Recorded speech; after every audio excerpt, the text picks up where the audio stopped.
1 second.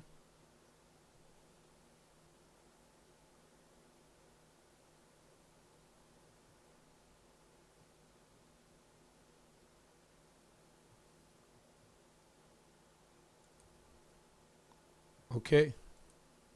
You're on live. Okay, ready? Okay.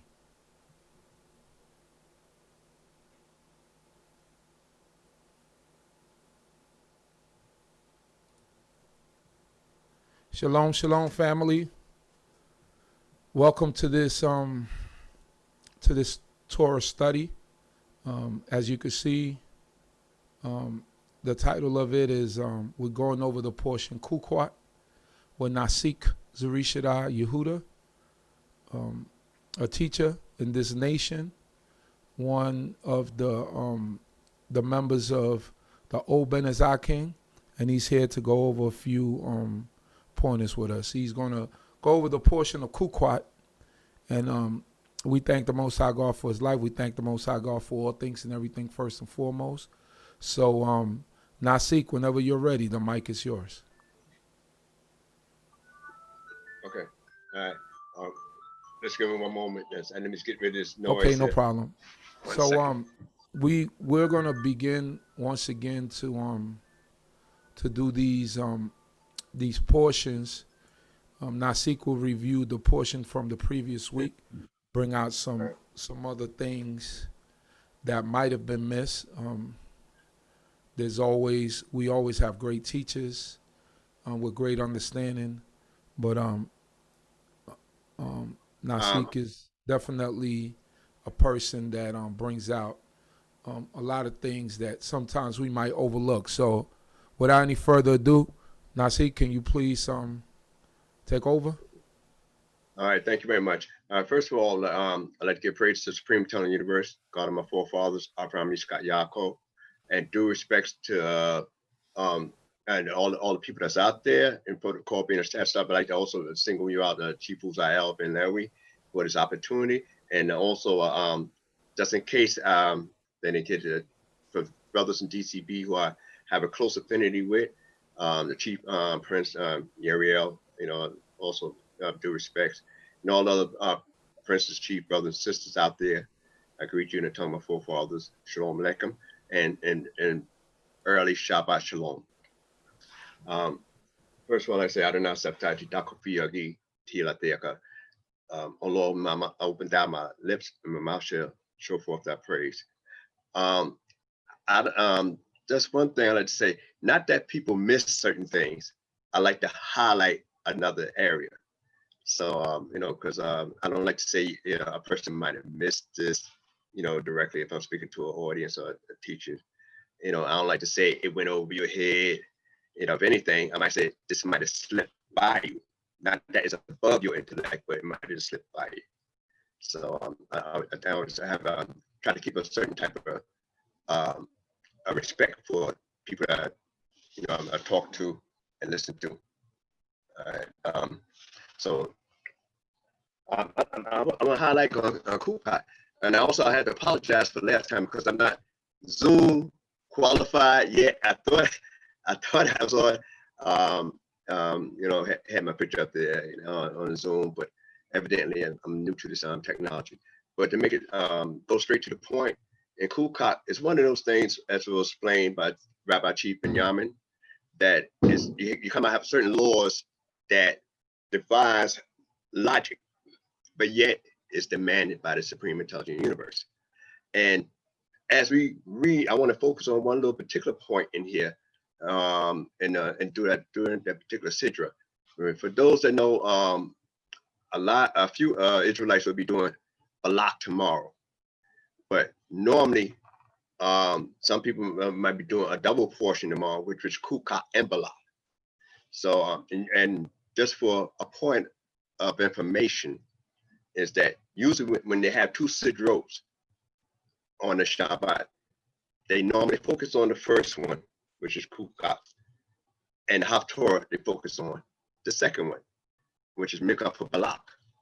But this so just for points of information for those people that may have saying, well, it should be a double sidra, and then some Midrash might just do one piece here, one piece there, but we always come together at certain points of the year. And Chukat, what I like to focus on is about Moses, and like I say, one of his great failures in a sense. And I say great not because of the magnanimous or the magnitude of what he did, but because it caused him so much in the end from the little that he did. It caused him so much what we might consider a little. So I'm gonna read a little bit, and then perhaps I might be able to stimulate some questions or bring a different insight that people might want to, ponder over and consider. So I'm gonna start from the book of Numbers, and I'm only going to do Numbers from chapter 20, 1 to 13, and I might highlight a couple other points to tie in. So I'm gonna start from Numbers chapter 20, verse 1. Say, and the children of Israel, even the whole congregation, came into the wilderness of Zin in the first month, and the people abode in Kadesh. And Miriam died there and was buried there. And there was no water for the congregation. And they assembled themselves together against Moses and against Aaron. And the people strove with Moses and spoke, saying, would that we had perished when our brethren perished before the Lord.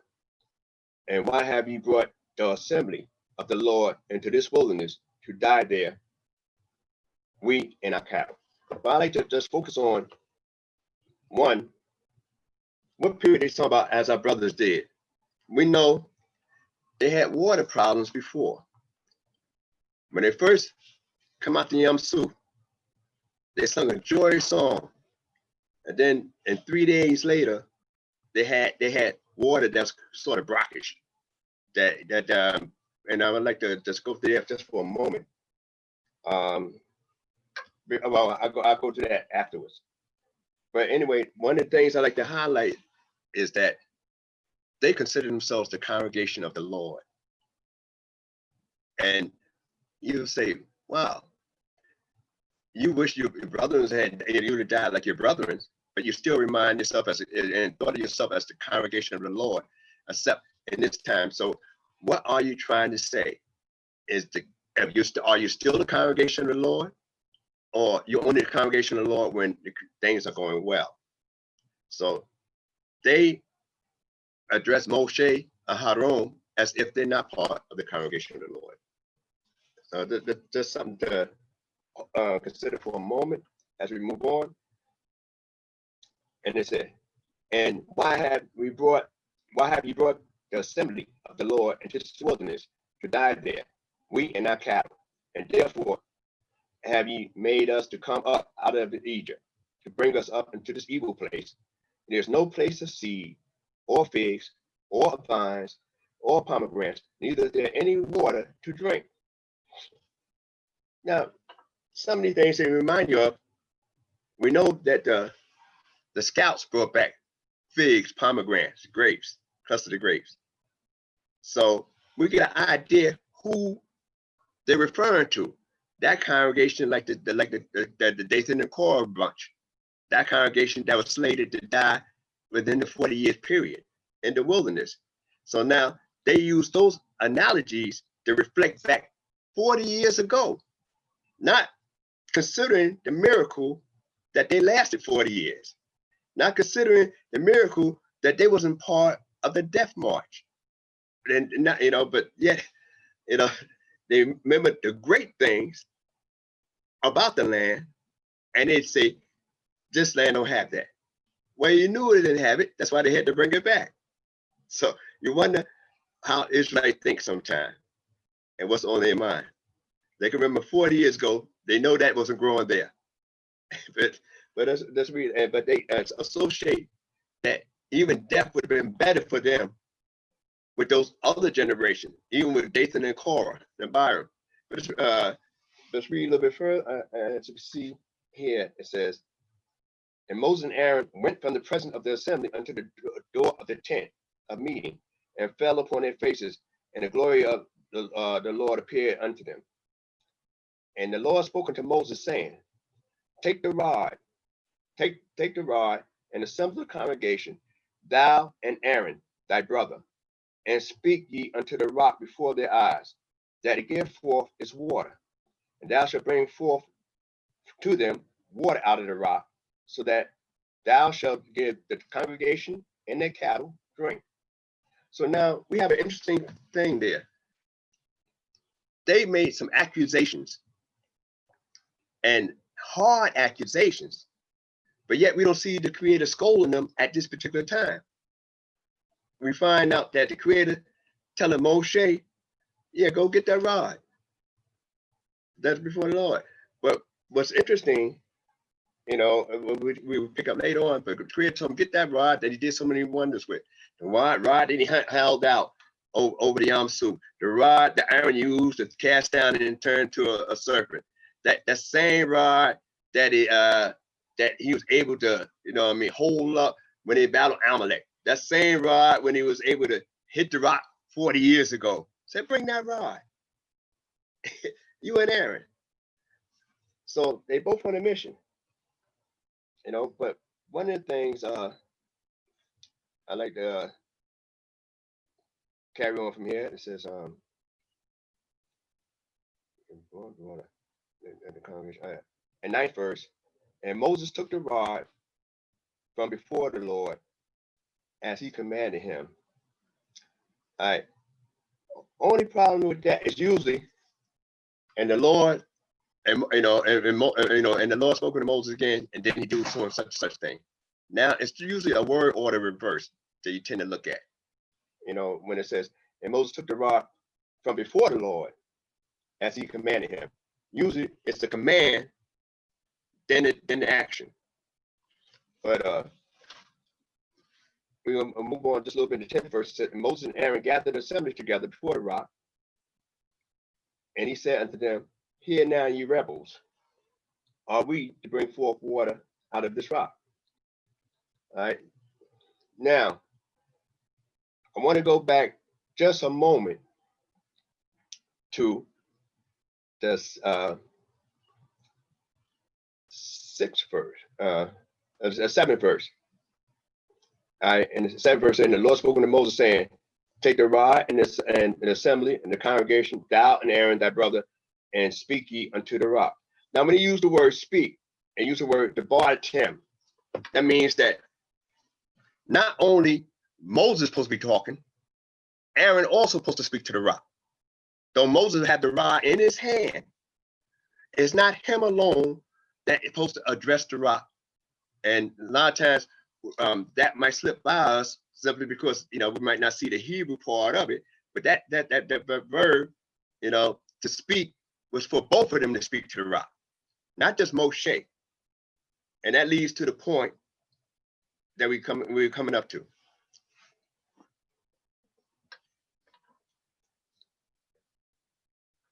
And it says, and Moses lifted up his hand, 11th verse, I was thinking.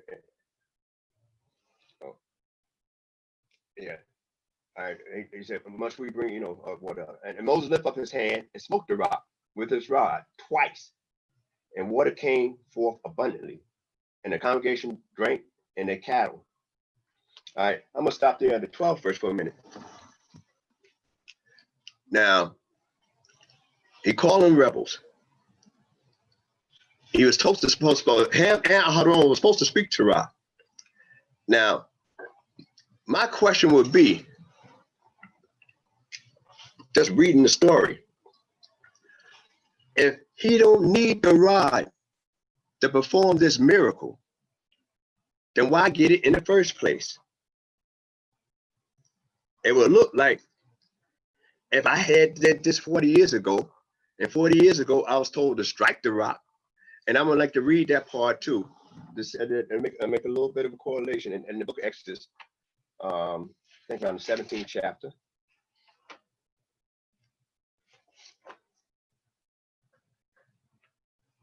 I think we're gonna take it around the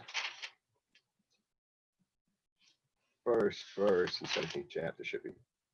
Okay. First verse, 17th chapter. And all the congregation of children of Israel journeyed from the wilderness of sin by their stages, according to the commandments of the Lord, and encamped in Rephidim. And there was no water for the people to drink. Wherefore the people strove with Moses and said, give us water that we may drink. They're talking to Moses directly. Give us water that we may drink. Not even saying talk to the Creator at this point in time. And Moses said unto them, why strive ye with me? Wherefore do you try the Lord? So now that brings another insight. So it ain't me you coming after. It ain't me that's the problem that got to provide for you, but it's the Creator that can provide for you. So I guess some of y'all can see where I'm leading at when I make a comparison of 40 years ago. And the people thirsted there for water, and the people murmured against Moses and said, wherefore hast thou brought us up out of Egypt to kill us and our children and our cattle with thirst? And Moses cried unto the Lord, saying, what shall I do unto this people? They are almost ready to stone me. He had a rough experience in the past.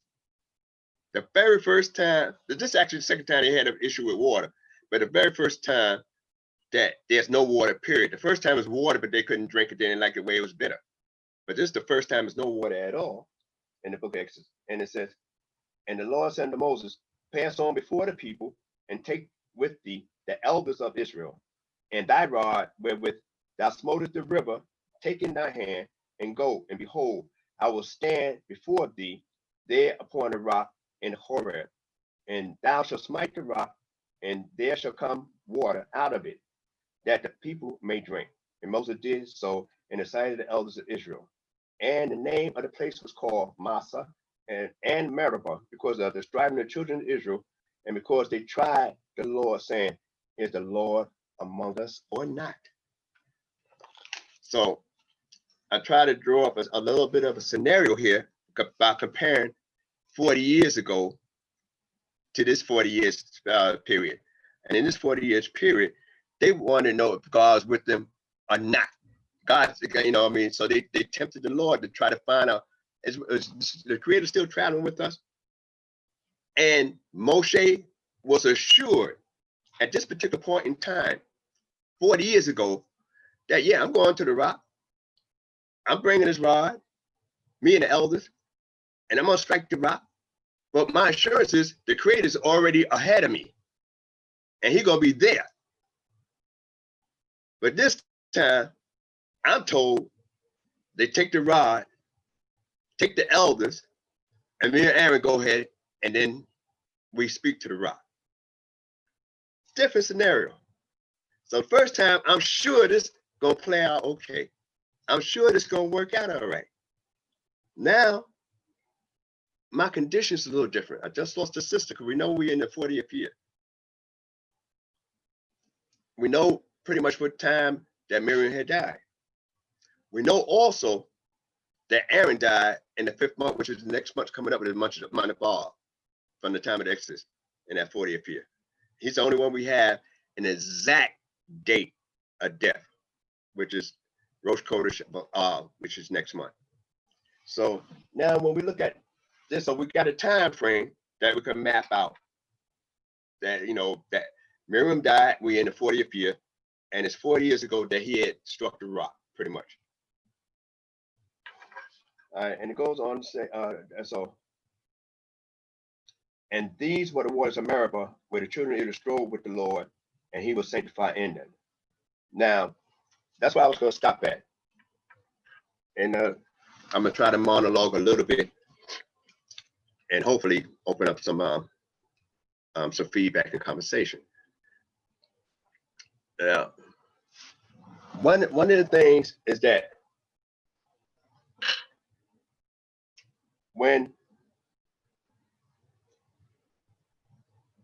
the Creator says in the 12th verse, and I don't know if I skipped that 12th verse, and the Lord said to Moses and Aaron, because you believe not in me to sanctify me in the eyes of the children of Israel, therefore you should not bring this assembly into the land which I have given them. And then it goes on the 13th verse, these are the waters of Meribah. where the children of Israel strove with the Lord, and he was sanctified in them. So now, question is, Moshe and Aharon failed to sanctify him. Moshe got caught up in his feelings and anger at this particular time. How we know he was angry? One, he struck the rock not just once, but twice. That shows anger. That shows that you're not really 100% for this, the way it's being presented to you. We read 40 years ago how he felt in a similar situation. But he was assured not only with elders that was traveling with him, but in this case, we don't hear about elders traveling with him. We hear about Aharon going with him. So sometimes some leadership always depend on a people behind them as support instead of support of the creator and the word. So here it is, 40 years ago, he had elders as a support team, even though people complaining. And he had the surety that the creator was going to be right there at the spot. He didn't have that same security here. Also, the criteria was different. He didn't have any loss in his family, immediate family at that particular time. Not only that, he had spent 40 years with these people going through trials and tribulations with them. And when we look at the order of this particular sidra, you say, well, why we got 38 missing years? Because the spirituality of those people that was destined to die in the wilderness was not really worth talking about. They were just destined to die. Move around and die. Move around and die.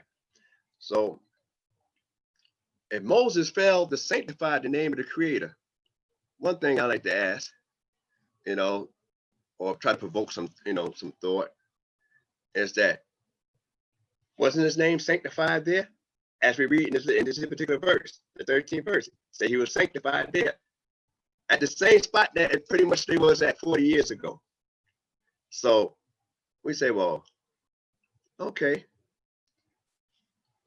why extract such a heavy penalty on Moshe with a resume such as he had, and on his brother Aharon? Because only one of them going to hold the rod. And we know only one of them struck the rock. Maybe Moses struck it for one for him and one for his brother. We don't know.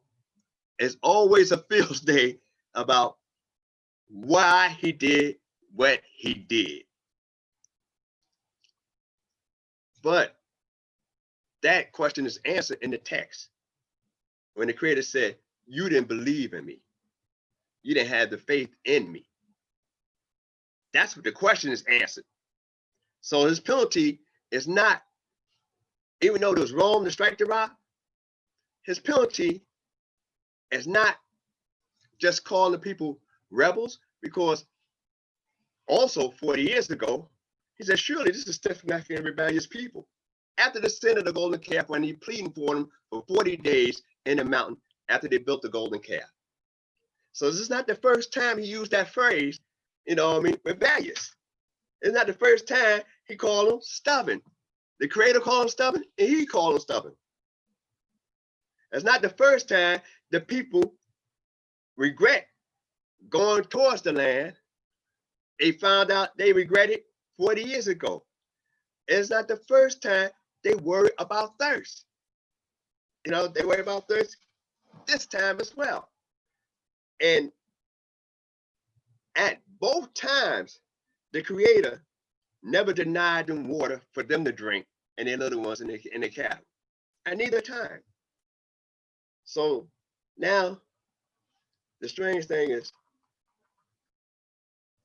we always find it difficult to say, should such a heavy penalty be extracted on a man such as Moshe and upon Aharon? Aaron was mostly a pastor. He tried to, go along so I could get along. That's more of his character, and the thing. But yet he is slated with the same lack of belief. With the Pope, the Pope represent God to the people on earth. The Kohen represent the people to the Creator. He's not divine. He represents people to the Creator. So when we talk about unto Judah shall be the gathering of the people, not that he go out to get them, they draw themselves to him. And the tribe of Levi, what they do, they join them and submit it with the love and the connection with the Creator. That's their job. And so they bring them closer to the Creator in that sense. So now when we look at Moshe, outstanding leader, praying for the people a lot, and was the meekest man in all the earth, but he had a breaking point. His breaking point was so deep at a crucial time in life where the Creator said, look, and we read about it in Deuteronomy, where the Sidra, where Akadan, when he said, I besought grace. That's what literally what it means. I besought grace. When you talk about besought grace, that means that I'm not going to use my reputation in the past, what I did, my resume, how loyal I was, how great I was, how much I put up with. I mean, you owe me. No. But the Creator said, hey, he didn't even want to hear that. But he's telling people for the same people that he did this for. And the Rabbi Benjamin brought it out, well, is that that's a sad thing, revelation, that you going over history and the legacy of your life. And you told him, the Creator said, don't even ask again. And like, he told me not to ask again. He told me not to ask again. He didn't tell you not to ask for me. He told me not to ask again. Obedient to the end. But yet, one of the crucial things we look at when you say, must we give you drink? And that seems very powerful, almost heresy. Because now it says no longer it's about the Creator doing this for you. I'm doing this at the behest of the Creator, but I'm doing this. Me and Aaron, we the ones that's giving you the water. And God ain't doing it this time. We're giving it to you. And hence it's a more of a miracle for Aharon and Moshe than it is for the people. And you notice that the Creator said he was sanctified at the end of that. How was that? Moses didn't sanctify him. We don't read where the people said, thank the Creator for this water. We read that they drank and their cattle drank alongside each other. Almost like a selfish situation where I got to feed my thirst first, and the cattle got to feed their thirst as well. But when you share in a problem, in an adversity, then you develop a human and a divine quality within an individual. So what lessons can we learn? When we look at the situation with Moses and knowing his resume in the past, one of the things is that we are nothing we have to create without the Creator. I usually don't go into a situation. I know a lot of Israelites will be doing Balak tomorrow. I mean, as the day come in. But one of the things is that you notice that we problem is not there in the Balak story dealing with Balaam. We notice the we problem is that it's just strictly that guy and the Creator dealing. Moshe's still around. He haven't died out yet. They haven't been ready to cross yet. But yet, the Creator is showing that we problem, everybody's replaceable. We had a similar story, and I like to use that in history when Elijah, the prophet, the Tishbite, said, I am alone and is left of the prophets. And he said it about 3 times. And they created 7,000 people that haven't bent the knee to Baal.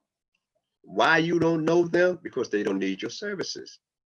I sent you to people that need your services. So he was replaced with a person that he didn't know really before. That was his replacement.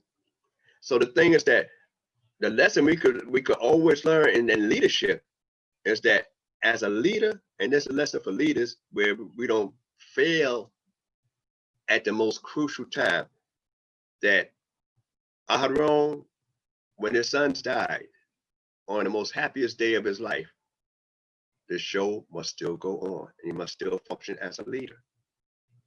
Moshe, even though the sister might have passed and might seem kind of close to that relative time, he, Aharon, still had a job to do. And that's always giving glory to the Creator. And the Creator got his glory, and this is a particular portion, but it's not clear cut how it's declared of his sanctification there. But he said he was sanctified in the book.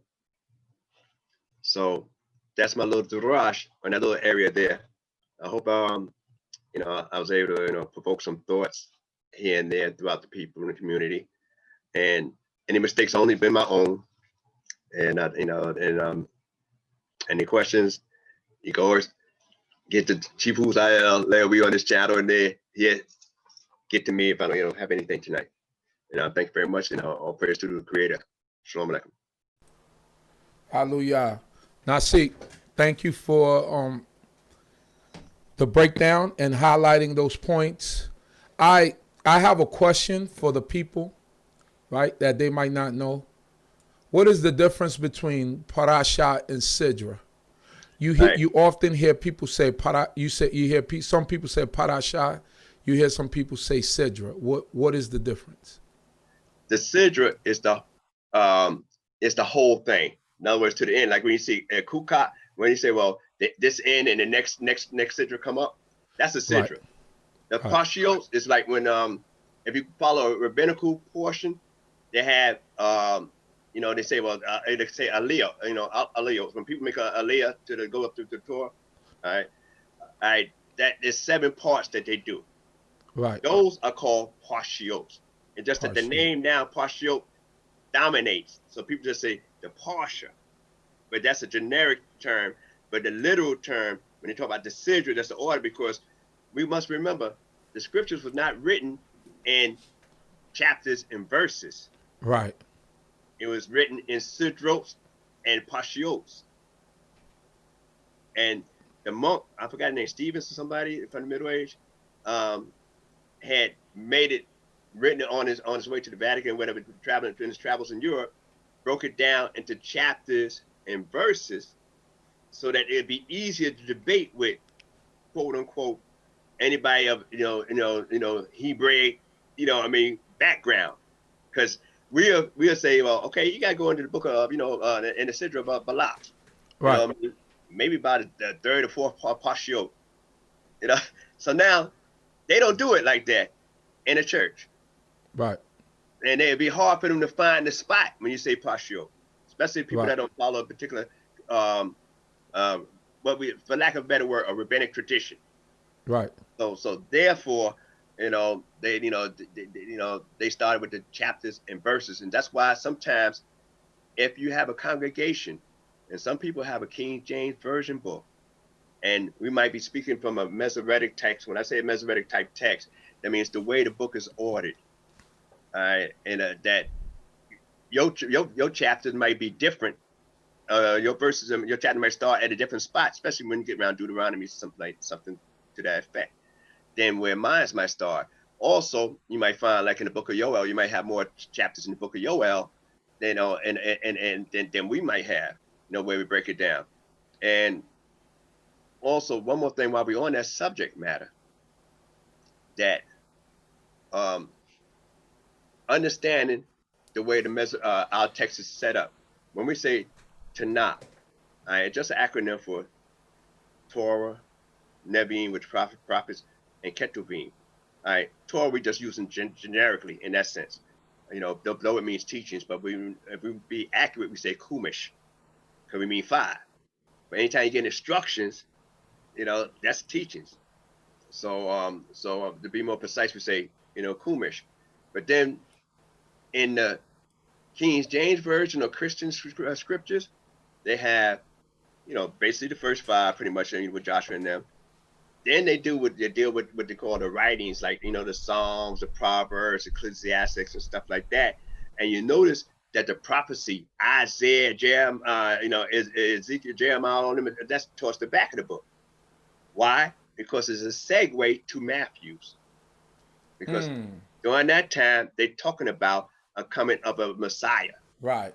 And the last days. Right. So they try to make it. So the way the book is set up for a Christian book, where the prophecy is written towards the back, is to be able to say, okay, I could tie this right into Matthew's, because they was talking about it all the time over here.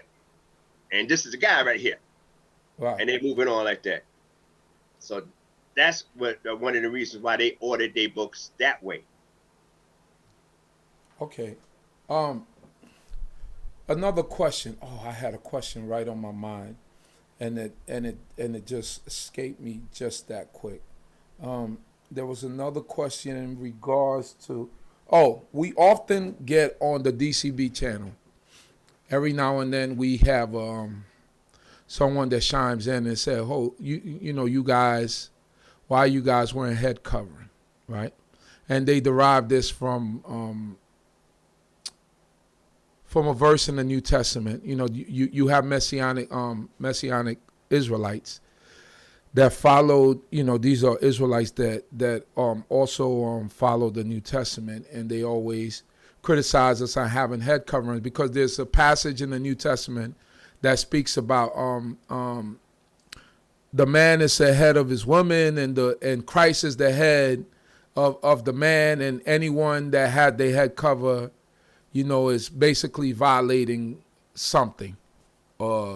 Command, I forgot what exactly the quote is. The woman supposed to, the woman supposed to keep her head covered in public, and then the man right. Said, uncover when he's praying or when he's he's disseminating the word of God. So right. How is that in contrast to what Torah teaches us, or what we see within the Torah with any of the figures in the Torah that have to do a work for the Creator? All right. Only ones that had a head attire that was mandatory was Kohanim. That's it. All right. That's the only one that was mandatory. But because it's mandatory for them, I mean, a person couldn't have a diadem on them, because even Job, they talk about a diadem, robe and a diadem. So right. I mean, so as far as culture goes, now when we talk about what they refer to as the yarmulke, which is supposed to be, the acronym for the fear of the kingdom of heaven, that actually, that the earliest we read about where it's like forced on is in the Maccabean period, Hasmonean time, and that's when that cap of Jupiter pretty much was there, and we tend to endear things. Like people use the N word and try to endear it now, or they usually say that's my dog and try to endear it now. But original is a culture. Some people will wear something on their head, and some wouldn't wear stuff on their head. We read about in the book of Kings where the children said, "Go up thou bald headed," and talk about the prophet Elisha. All right, so if you you figure, he didn't have anything on his head then. Right. But nevertheless, that means most people, especially in Arab countries, when I say Arab countries, I mean hot, hot climate, stuff like that. Arab, right? On it, will wear stuff on their head, but it's not a law against it. Right. And that's what we got to focus on. Say if the Creator prohibits it, then we'll be in violation. Right. The only ones, but if the priest don't wear it, he's in violation. Absolutely. So that's they're following. They're pretty much following. And also we got to realize that in the New Testament there was a lot of Greek influence. So much Greek influence that even when we read about the Maccabean period, they had Greek names. But that's Right. not new, because people start adopting Syrian names, such as Daniel, Belteshazzar, you know what I mean? Shadrach, Meshach, and Abednego, Ananias, Azariah, Mishael. They start adopting Mordecai. We don't Right. know what his real name is. We only assume from tradition what it is, but he Right. has strictly a Babylonian name. Joseph, going back in Genesis, that's not Pioneer. So it's so it's nothing strange, about sometimes certain cultures might influence, and I say influence, but not necessarily compel individuals. Hallelujah. Toda Nasik for your insight. I hope we could do this again um, next next week around this time. Bringing in the Shabbat. I don't know if your schedule is too tied up. If you could Well, do it. well, well, I can't come to New York, so they got me locked. I said, if I'm gonna be locked down, I might as well be locked down where I don't hang out. Okay. So I will take that as a yes. We could do this again next week. Okay, no problem. Hallelujah. So, But I usually don't go ahead, so I might, I might highlight a couple of things, might do something different. But no, I get it. You're gonna go with the portion we're doing tomorrow. You're gonna bring it back next week. You're gonna highlight some points. hopefully, yes. Hopefully, Yah willing. And what's gonna happen also is I'm going to get some questions for you, because I know you're good at that, at analyzing things and looking at things, and giving an answer. So, and anyone who has questions on YouTube, get your questions ready for next week, so that Nasik Zurishaddai will be able to, if possible, be able to answer them. Also, in a possible, Yah willing, yes. So in about 5 minutes, the stream is going to start on the Uzi Alewi channel, so you could go over there, people. Remember the Uzi Alewi channel. We will be over there with a stream that's going to come up and premiere in about 5 minutes. Once again, we would like to thank Nasik Zurishaddai ben Yehudah, Crown Prince Zurishaddai. Thank you, Nasik, for your wisdom, for your understanding. May the Most High God bless you and continue to be with you. And thank you, and thank everybody else for the opportunity, and hopefully I was helpful for somebody out there. Definitely. Shalom, shalom. Sure.